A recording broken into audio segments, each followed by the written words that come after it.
Okay, so in order to make a hill, there's a couple different ways we can make it, but I think this is the easiest. This is just my new Blender window. I'm going to hit delete to get rid of the cube. Okay, and then I'm going to add a mesh plane. So I go to the add mesh plane. Okay. Now everything's relative, so it doesn't really matter how big the plane is, but I think it's easier since this is going to be our space. I'm going to scroll back by scrolling down on the mouse button, or I can hit negative to scroll back. Okay. And we're just going to size it. Okay. I'll make it about that big. You know, now you see the camera, there's plenty of space for us to move and do our animation on. Okay. So the next thing I need to do, if I go in the one menu, we'll see that this plane is flat. I need to make a hill right here. But the problem with making a hill is that I have nothing to grab onto in this plane. There's no points that I can select. So what I need to do is I need to subdivide this plane into a lot of different squares. And I do that with the W button. So when I'm in the edit mode, okay, and then I hit W, the first thing that will come up is subdivide. So if I click subdivide, it takes that square and divides it into 4. And if I do subdivide again with W, it takes each of those squares and divides it into 4. And again, and again, and again. Okay, so now I've got a bunch of points that can each be selected and pulled up and down. So I'm going to hit A to deselect it.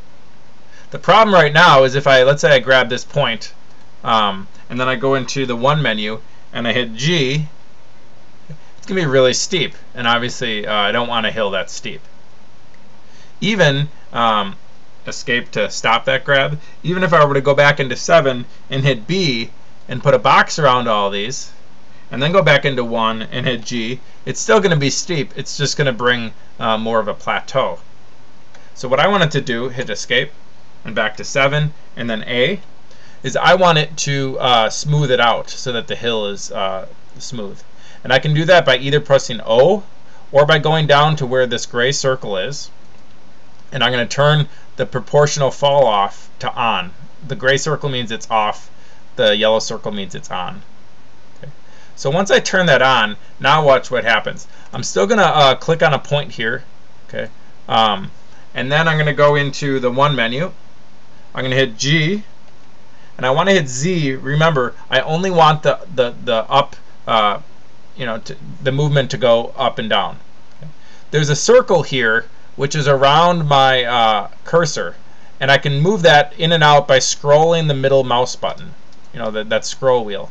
If the change is going to be smoothed out between the point I have and the edge of the circle.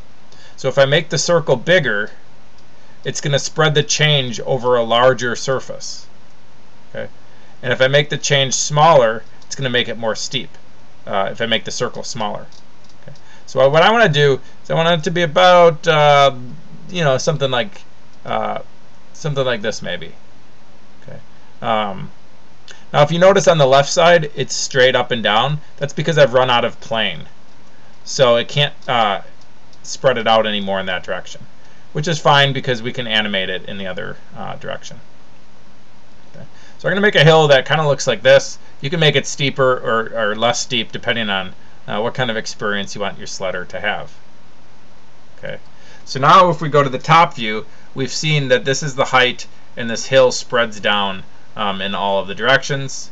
Okay, so if I click my middle button, you can see the kind of hill I've created. I'm going to hit 0 and we can see this hill through the camera.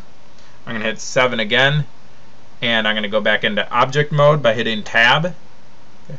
I'm going to take this camera, I'm going to grab it, I'm going to move it back so I can see more of the hill. I'll move it to here actually, and then I'm going to hit R and rotate it. Okay. And then I'm going to hit 0 again. And then I'm going to hit, to make it higher, I'm going to go into this one menu, I'm going to hit R, and I'm going to rotate it up a little bit, and 0, and there's my hill. So creating a hill in this case is relatively straightforward. Now you can change a lot about the hill if you decide that this is too steep, or if you wanted to be more in the center of your plane. or if you want to smooth it out further so that it goes for a longer distance. But this is the basic hill that we're going to use.